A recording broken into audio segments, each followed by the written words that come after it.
You're starting a new series on evangelism. Yeah.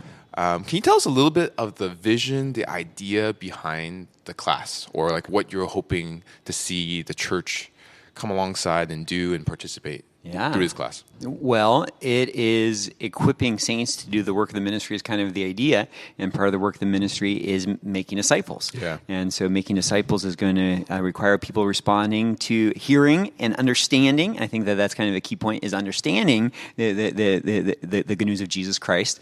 So it is we're kind of like focusing on an evangelism, and I don't want to talk about it being a method. It's really very method light. It's just kind of a template to help talk through the gospel, particularly to people who don't have a Christian background. So it's called Two Ways to Live, developed by Matthias Media, I think in the 80s or something. And so it is a neat presentation of the gospel. It doesn't really require someone to have already gone to church in the past or know a lot of religious words. And so that's kind of what we're hoping for, is to help people kind of like grow in confidence, so that at any time as they're sitting and they're starting to talk about whatever is broadly an ultimate issue, an ultimate truth kind of thing, whether why the world is like it is, or what happens to people when they die, or all those kinds of things that you can, justice, and trying to help people be confident. They're like, oh, can I have a few minutes to share with you the story of the Bible? Totally. So I feel like with these trainings, broadly speaking, I feel like some people are like, I have to memorize everything word for word, dot for dot. And then there's the other spectrum. It's like, oh, well, I don't need to memorize anything or everything. I just get the gist of it and go with it from there. Have you seen from your experience how it could be helpful one way or the other? Or like, what's the mentality I, as a member or somebody who's interested in wanting to participate, what's the mentality I should be having going into this? Yeah.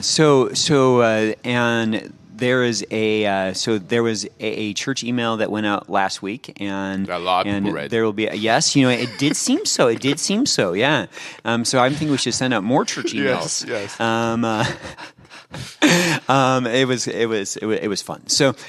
So with this, I find that some memorizing is useful, but it's fairly limited. Yeah. So we're going to do something real simple, like draw a little crown, draw a circle, and draw a stick figure, and that's all the pictures that are going to be used in the first of 6 little drawings. And so next week, people are going to be bringing their pads of paper and their pens or their iPads, and just do something real simple like that. And then the script for the first box, and let me see if I got it, is pretty simple. That God is the ruler of the world. He made the world.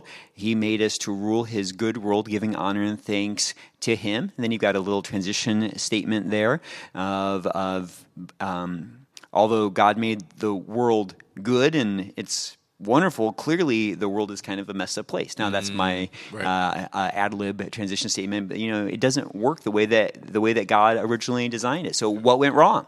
And that leads into the second box. So along with that, it is a memory verse, but I also know that a lot of people in transformation groups are memorizing scripture. So even if they just memorize the reference of Revelation 4:11, which a lot of people know, where there you are, Lord and God, to receive glory and honor, power, for you created all things, and by your will they existed and were created. I think it's a verse that a lot of people know and maybe even learned in the past with other evangelism methods. So there is some memory to it. We're going to try to have the first 3 boxes memorized for this Sunday.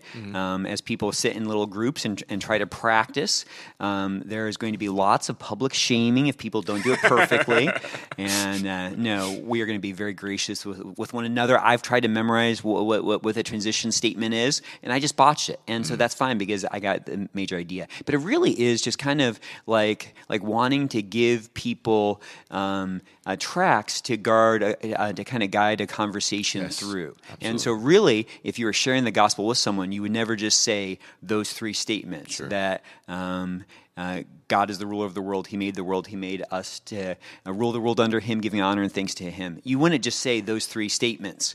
Really, you would want to talk about how amazing of a king God is and how generous he is. And so we're going to probably be talking some about some other kind of details we might want to we want to add to that real basic script, depending on how the conversation. So it's really kind of like it's just opening the door to make sure we have a full understanding of the gospel and have a little bit more in our belts ready to communicate, but kind of keep the conversation going by saying, I kind of want to walk us through these 6 doors here. And at times we don't want to spend too much time in that first room because you're not going to answer everyone's questions anyways, but how can we kind of get to that second room? Sure. And so if you are listening to this and you weren't here for Equipping Hour, you can go, you can search on YouTube for 2 ways to live, and you can see a presentation. You can search for 2 ways to live, and it'll take you to basically this kind of method as a track online. It's also on the email, though. For it's your on the email. It's yes. on the email. Yes. The links are on the email, I talked to right? someone who was like, I didn't get this. I'm like, well, try searching for Equipping Hour. Yeah. And sure enough, it came up. So unless you've automatically put me into your spam folder,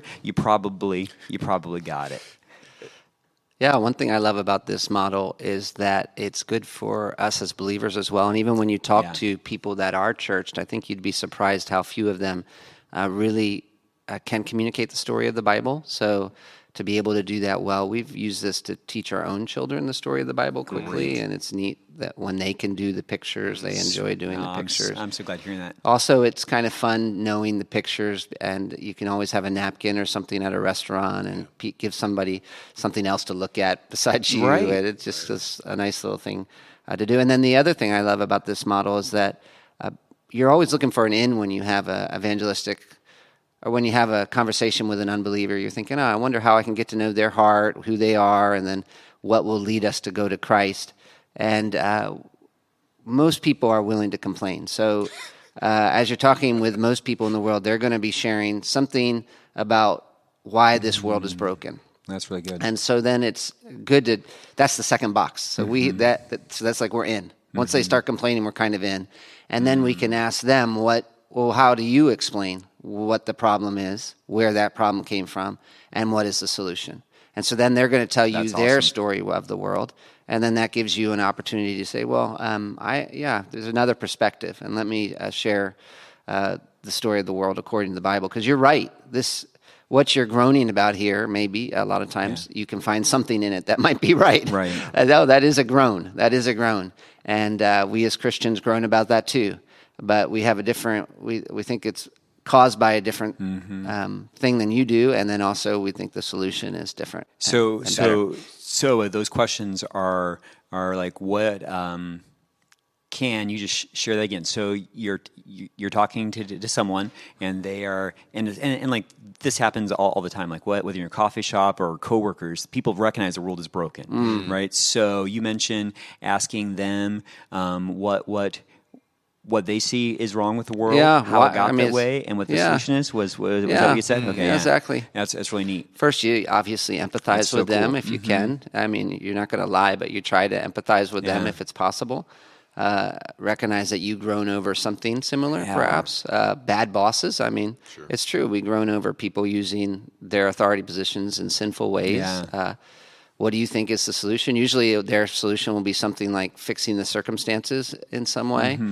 You can press on that a little if you want and try to see, is that really a solution? And then, in other situations where your circumstances have changed, has that solved it as well as you think? And then you're looking to explain, this is why actually you have the problem you have. God He made the world perfectly. It wasn't like this. This is why it's like this, and this is what God's done. Very cool. Yeah. Well, it makes me excited. So we're going to work on that the next 2 Sundays at 9 a.m. Yep. We're going to have that first Sunday of July as a prayer time. We don't really have Equipping Hour planned for July, but I'm kind of imagining we're going to need some more practice time. So I would love to see people kind of and just get together, be practicing. I started thinking it'd be a lot of fun to get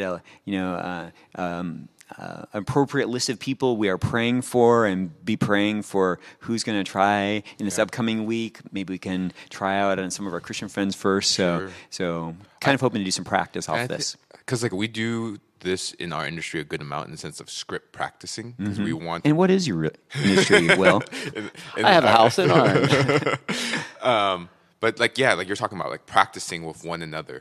But I think at the same time, we as a participant need to make up in our mind whether we're going to memorize it or we're just sort of like just understanding it to some degree. Don't like sort of like be on both sides of the fence. Like, No, it's good. Do your best to memorize as much as you can, or it's just like maybe this is just the first round of it. I'm just trying to gather it in, and it's okay. I'll do my best to memorize the verses, the references to the verses, and then go from there.